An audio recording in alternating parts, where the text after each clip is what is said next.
It was one of those calm Sunday evenings when everything in the neighborhood seemed half asleep. The sky was fading into shades of gold and gray, and the air outside carried the smell of rain that never came. Inside her little white house on Maplewood Lane, Emma Hayes was finishing her chores. She had spent the afternoon tending her garden, trimming the roses that her late husband, Mark, had planted years ago. Those roses had become her quiet companions, reminders of a love she still felt but could no longer touch. Just as she placed the watering can back on the porch, a gentle knock came at her door. It wasn't loud, but it startled her all the same. Emma looked through the window and froze for a second. Standing outside was Daniel Miller, her neighbor from across the street. He was holding a small box wrapped in brown paper, the kind that looked old and fragile. Daniel was in his mid-30s, kind-eyed and always polite. They had spoken many times over the years, short greetings, small talk about the weather, the garden, or the mail that got mixed up. He was one of those people everyone liked instantly, but no one really knew deeply. Emma wiped her hands on her apron and opened the door. "Curious, Daniel," she said, surprised but smiling softly. "Everything all right?" He smiled back, though a bit nervously. "Hey, Emma. Sorry for showing up like this. I found something today, and I think it belongs to you." He held up the box. Emma frowned slightly. "Belongs to me?" "Yeah," he said, shifting his weight. "I was cleaning out my attic and found a few old boxes the previous owners must have left behind. Inside one of them, there was this photo. It looked like you, so I thought, well, maybe it's yours." She took the box carefully, her curiosity growing. "That's strange. I've never seen anything from that house before." "Yeah," Daniel said with a quiet chuckle. "I thought the same. But when I saw the photo, I knew it had to be you." Emma unwrapped the paper. Inside was a faded photograph, its edges worn and slightly curled. Her breath caught in her throat as soon as she saw it. It was a picture of her and Mark, standing right in their front yard, the same spot where she now stood every morning, missing him. In the photo, she was laughing, her head tilted toward Mark's shoulder. It must have been taken 10 years ago, maybe more. Her hands trembled. I thought this photo was gone," she whispered. "I haven't seen it since we moved here." Daniel's expression softened. "Then it really is yours." She looked up at him, her eyes glassy with emotion. "Thank you for bringing this, Daniel." "You didn't have to." He shrugged gently. "It felt right to. It just seemed important." She hesitated for a moment, then opened the door wider. "Would you like to come in for a minute? It's getting cold out." Daniel hesitated to like someone unsure if they were crossing a line, but finally nodded. "Sure, thanks." Inside, Emma's home was warm and filled with the scent of cinnamon candles. It was cozy, the kind of home that felt lived in and loved, even if it carried quiet sadness in its corners. She placed the photo on the coffee table, staring at it as though it could speak. Daniel sat on the edge of the sofa, still holding his jacket. "You know," he said softly, "when I found that box, there were a few other things in there too. Some old letters, postcards, random stuff. But that photo stood out." Emma nodded slowly. "This picture was taken the first summer we lived here. Mark had just built that white fence in the back. He loved working on little things like that." Her voice broke slightly. "He passed away 5 years ago." Daniel looked down, his voice gentle. "I know. I remember when the neighborhood brought you flowers. You were always so strong." She gave a faint, sad smile. "Strong, maybe, but not without cracks." For a moment, silence filled the room. Only the faint ticking of the clock and the soft hum of the refrigerator could be heard. The photo between them seemed to pull the air tighter, like it carried something that neither of them fully understood. Then Daniel spoke again, his tone careful. "There's something else about that photo." Emma looked up sharply. "Something else?" "Yeah," he said, reaching for it gently. "When I turned it over, there was writing on the back. I didn't read much, but it didn't look like something random." Her eyebrows knitted in surprise. "Writing?" He turned the photo over and handed it to her.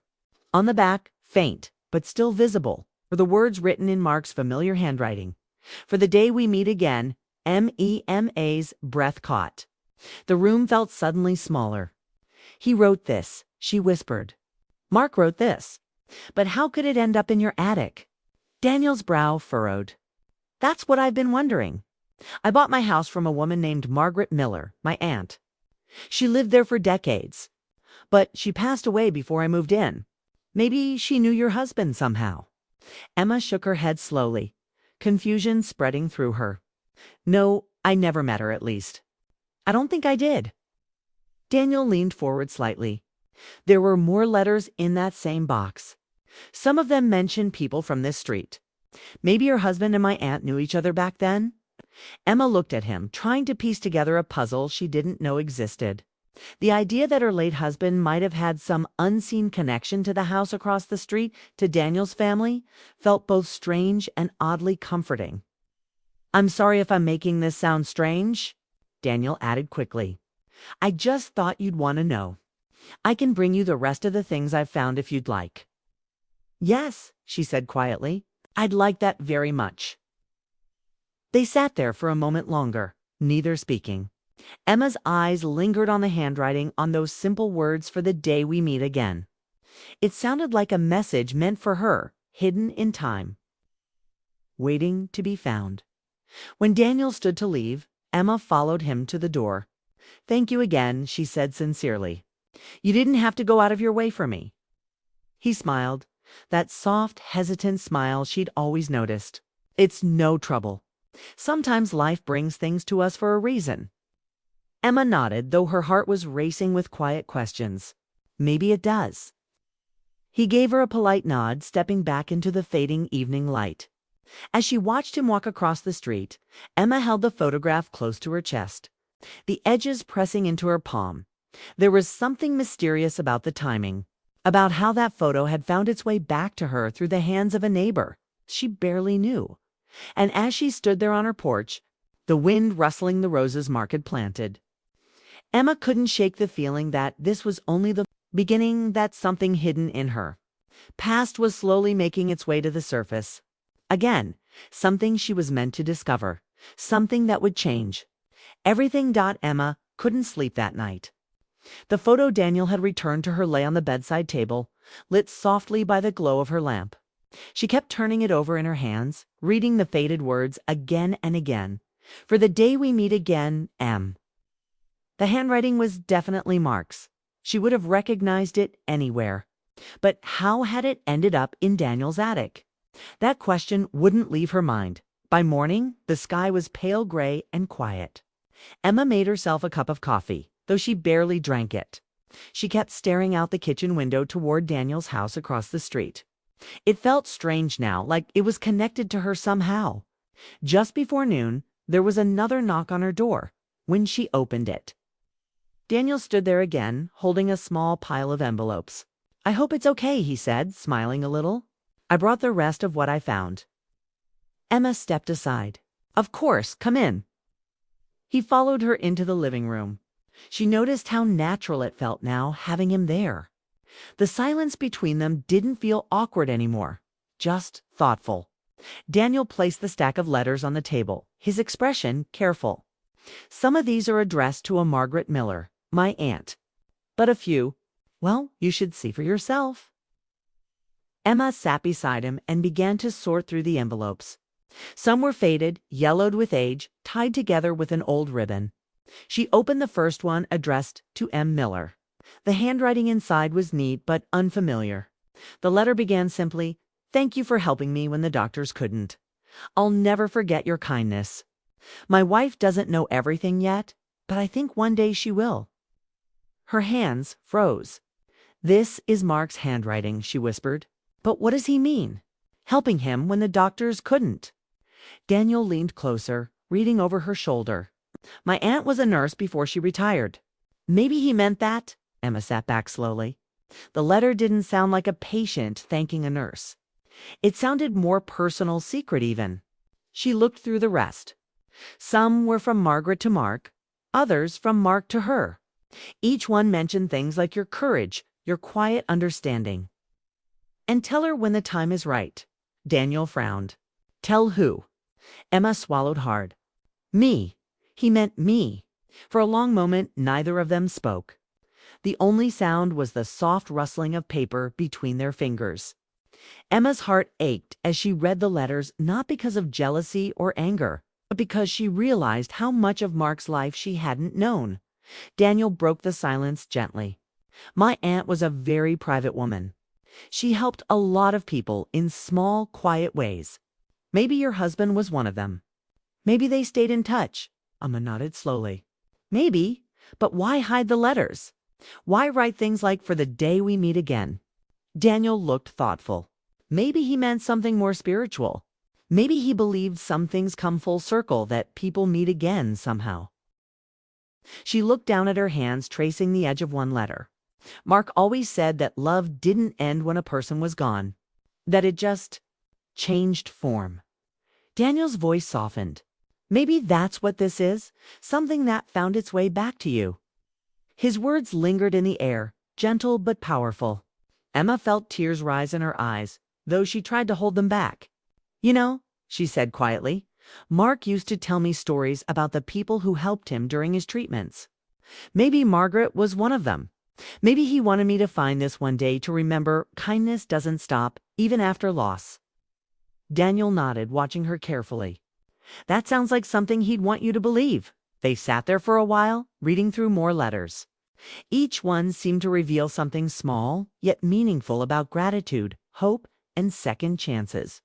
And though none of them explained everything, they painted a picture of connection between two kind souls who had met during difficult times. After reading the last letter, Emma sighed and leaned back. It's strange, she said softly. I feel like Mark is trying to tell me something, but I don't know what. Daniel smiled faintly. Maybe you don't have to know right now. Maybe it's something that'll unfold naturally. Emma looked at him, noticing how calm and grounded he was. His presence brought her a quiet comfort she hadn't felt in years. He didn't try to fix her pain. He simply sat with it, letting it exist. That alone meant more than words could dot. As the afternoon light faded, Daniel stood up. I should get going, he said gently. You've got a lot to think about. She walked him to the door, feeling a strange hesitation she couldn't explain. Daniel, thank you, really, for bringing this to me. I don't know what I'd have done if you hadn't. He smiled softly. It's nothing. Honestly, I think your husband would have wanted someone to find it. She tilted her head, curious. Why do you say that? He paused, his eyes thoughtful. Because my aunt wrote something strange in one of her journals before she passed. I didn't think much of it until now. Emma felt her pulse quicken. What did she write? Daniel hesitated. She said, the promise he made will find its way back to her through someone she least expects. At the time, I didn't know what that meant. But now, he looked at her, his gaze steady. I think it's you, she meant. And maybe I'm the someone. Emma felt a chill rush down her spine. Not fear, but wonder. The timing, the photo, the letters, the message. It all connected in a way that didn't feel like coincidence. She managed a soft smile. That's incredible. Daniel nodded. It feels that way. For a moment, they just stood there in the doorway, caught between gratitude and something deeper that neither dared name. There was a spark in the air, quiet but undeniable, the kind that exists only when two people share something meaningful and unplanned. Before leaving, Daniel said quietly, if you ever want to go through the rest of the box together, I'd be glad to help. There might be more we haven't found yet. Emma nodded. Yes, I'd like that. He smiled one last time, then turned to walk down the steps. The late sunlight caught the edge of his hair, glowing faintly gold. Emma watched him go, her heart heavy yet strangely light. When she closed the door, she leaned against it, letting the silence fill the house again. But this time, the silence didn't feel empty. It felt alive, as if the house itself was breathing, holding secrets long buried that were now slowly surfacing. She walked back to the table, picked up the letters, and held them to her chest. For years, she had lived with quiet sorrow, believing her story with Mark had ended. But now she wasn't so sure. Maybe some stories don't end. Maybe they just shift, finding new hands, new hearts, and new beginnings. And as she looked out the window toward Daniel's house across the street, Emma couldn't shake the feeling that something had begun, something unexpected, gentle, and deeply connected to the love she thought she had lost forever. The following days passed in a blur of soft confusion and quiet reflection. Emma couldn't stop thinking about the letters or Daniel's words. Every time she tried to move on with her day, making tea, folding laundry, watering her roses, her mind drifted back to him and the mystery connecting their lives. She told herself it was just curiosity, but deep down, she knew it was something else. Daniel started stopping by more often. Sometimes he brought coffee, sometimes a stack of old papers he'd found in another box. They'd sit together on her porch or at the small table in her kitchen, talking about the past, the letters, and life itself. He was easy to talk to, calm, genuine, and kind in ways Emma hadn't felt around anyone since Mark. There was no rush in his words, no pity, just quiet understanding. One chilly afternoon, Daniel arrived carrying a weathered journal. "I think this was my aunt's," he said, placing it on the table. "But look what's written inside." Emma opened the cover. In faded ink were the words, "For Emma Hayes, when the time feels right." Her heart skipped a beat. How did she know my name? Daniel looked uneasy. "That's what I've been asking myself. I didn't even realize until now that my aunt and your husband knew each other this well." Emma began reading the entries. Margaret had written about meeting a man named Mark who was struggling through an illness, and how he often spoke of his wife, his garden, and his belief that kindness could outlast grief. She described him as a man who carried hope even when he was in pain. Emma's eyes watered as she read.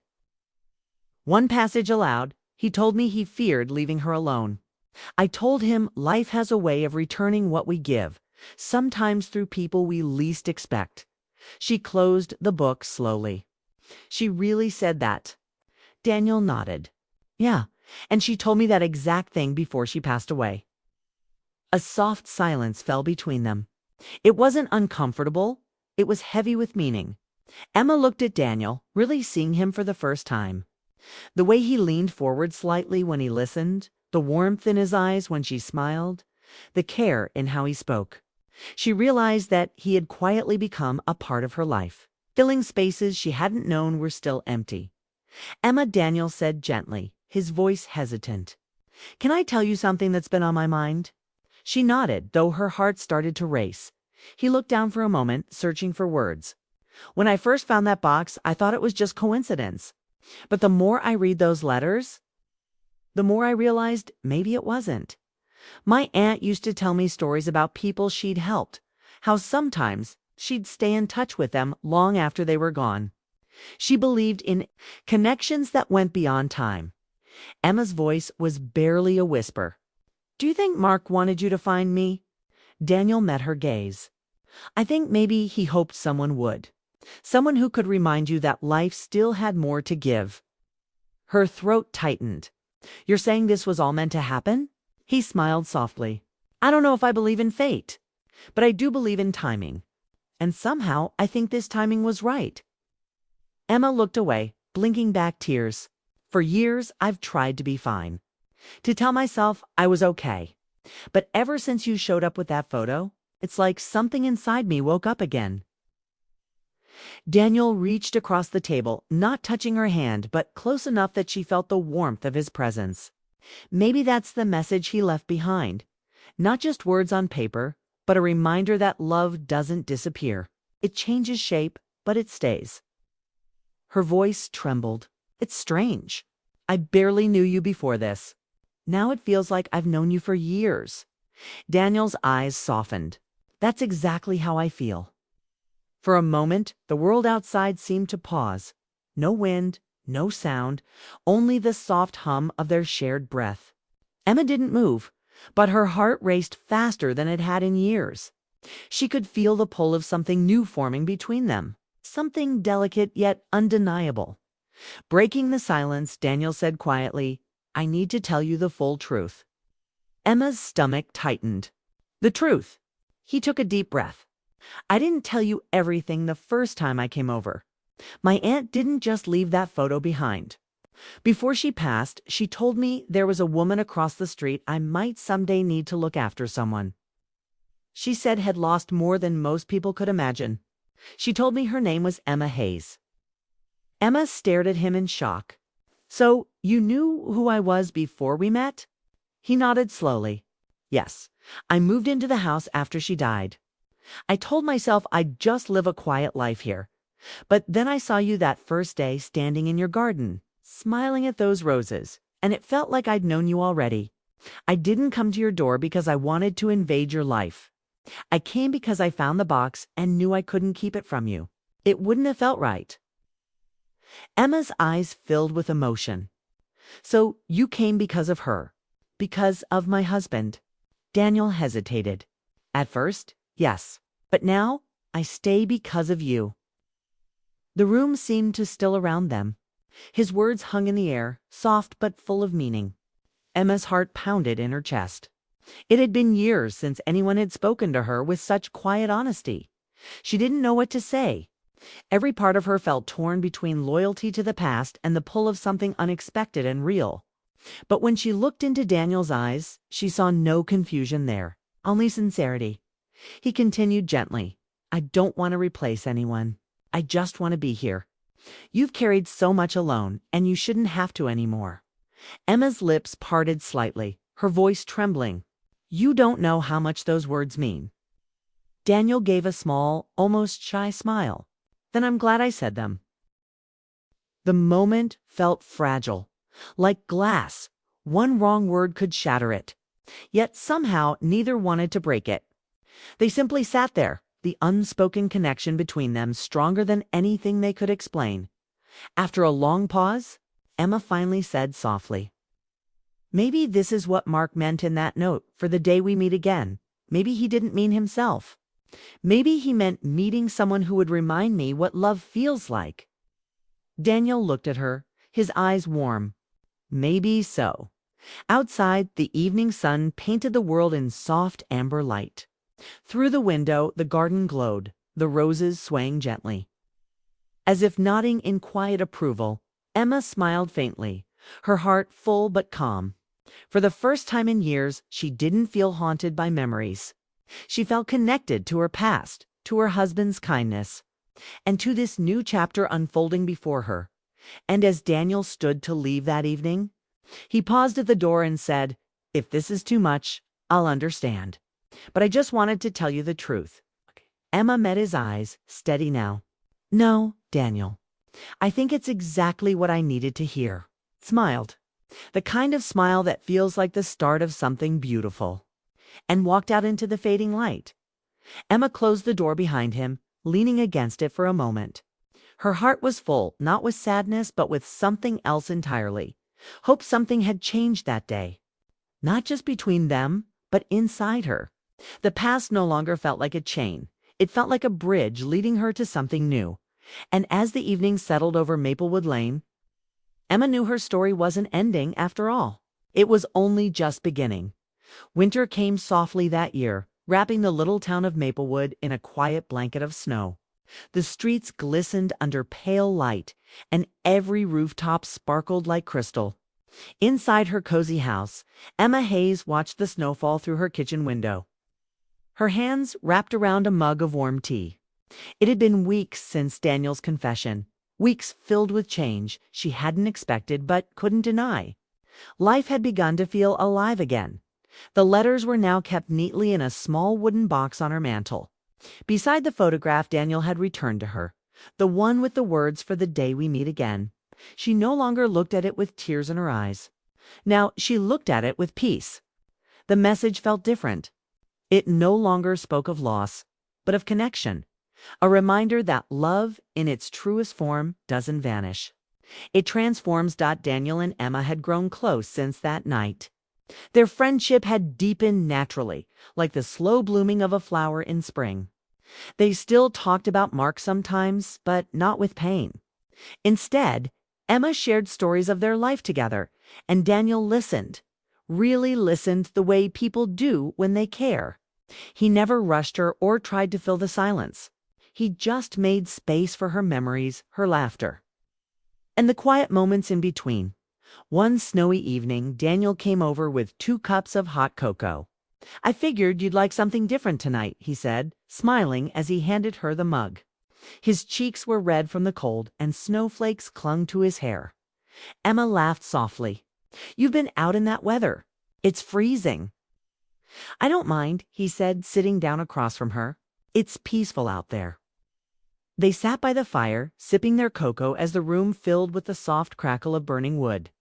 Outside, the snow fell steadily, and for a moment, everything felt perfect, still, warm, and safe. Daniel looked around the room, his eyes resting on the photo of Emma and Mark. "He really did love you," he said quietly. Emma nodded with a small smile. "Yes, he did, and I'll always love him. But, you know what I realized lately?" "What?" She turned toward the fire, her voice soft but steady. "That love doesn't end when someone's gone. It changes shape, but it keeps going. I think Mark wanted me to find peace again, maybe even love again, in a new way." Daniel didn't answer at first. He just looked at her, his heart heavy and full all at once. "Maybe he did," he said finally. "And maybe that's what those words meant on the photo for the day we meet again. Not about him returning, but about you finding your way back to love." Emma met his eyes and felt something inside her settle. She had spent years afraid to move forward, afraid it would mean forgetting. But Daniel had shown her that moving on didn't mean erasing the past. It meant carrying it with her gently, as she made space for something new. As weeks passed, Daniel became part of her everyday life. He helped her fix the leaky kitchen pipe, shoveled her driveway when it snowed, and joined her for morning walks through the neighborhood. They laughed more now, really laughed. The kind of laughter that fills the house and makes it feel alive again. The neighbors noticed too. "It's nice to see you smiling again, Emma," Mrs. Clark said one afternoon while walking her dog. Emma simply smiled and nodded, her heart light. One evening, Daniel came by carrying a small gift box.